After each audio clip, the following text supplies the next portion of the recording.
I'm an engineering student, and I've been eager to start working on personal projects to build my skills. And what better way to do this than to make something related to my love of skateboarding?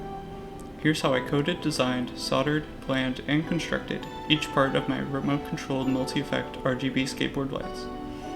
First, I had to develop a concrete plan to face my project and know exactly what I needed. I eventually decided to use an ESP32 microcontroller with an infrared receiver to control an individually adjustable light strip. The ESP32 is excellent because it is small, light, and cheaper than most other options. And I wanted an individually adjustable light strip to have the most freedom with the effects that I could make.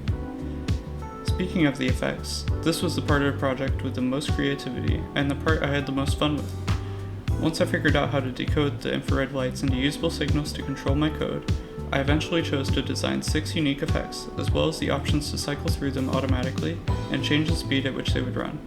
It was a big learning process, but I ended with something I was proud of. The repository of my code is in the description if you're interested. After I finished my code, I decided I needed a better way to wire everything together than my messy breadboard.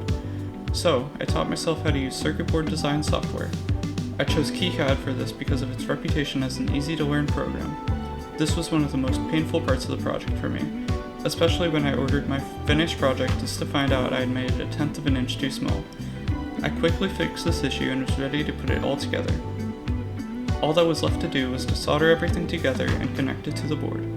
This was easier said than done though. Deciding on a good way to enclose the components and make sure everything was secure was a struggle, but I made it work in the end. If I were to redo this project, I would have planned this step much more thoroughly. If you're thinking about getting into a similar project, I say go for it. There's nothing better than figuring out how to solve a problem all on your own, and it's an excellent way to learn many skills, such as embedded programming, soldering, PCB design, and most importantly, problem solving. Not to mention, you'll have an awesome project to show off to everyone once you finish.